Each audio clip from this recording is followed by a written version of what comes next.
Terrassement des fouilles en rigole.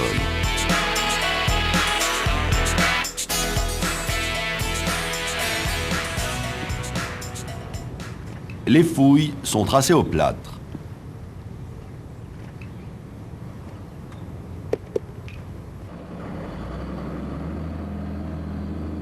Le godet est choisi en fonction de la largeur de la fouille.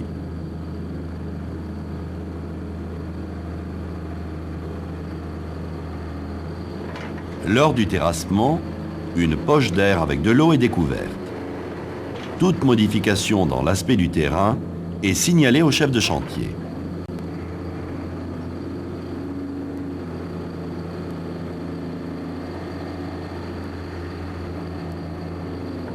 La profondeur est contrôlée.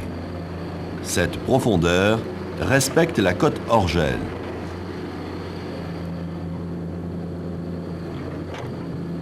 Voici une fondation enterrée.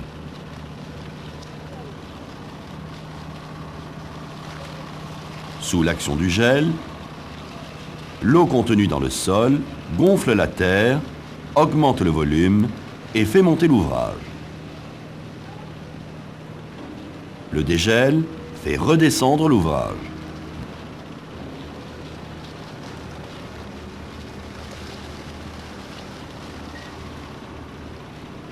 Dans ce cas, une des semelles est dans la zone gelable. La partie avant monte et des désordres apparaissent. Les fondations doivent être assises sur un sol hors gel. Cette cote de profondeur varie en fonction des zones géographiques. Ici, la cote hors gel est de moins 80 cm.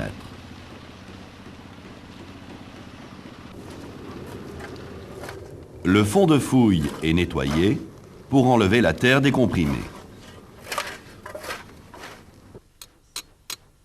Les piquets correspondent à la rase du béton de propreté. Ces points servent aussi de guide pour maîtriser la profondeur du terrassement.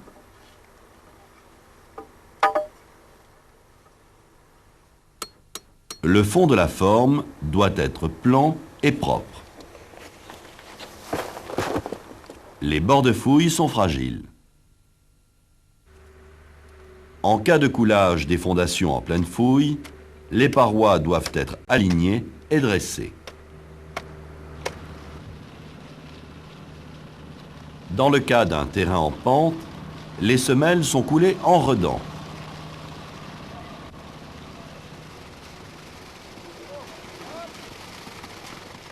Le béton de propreté est coulé immédiatement après le terrassement pour empêcher la décompression du sol. Le béton de propreté est nivelé.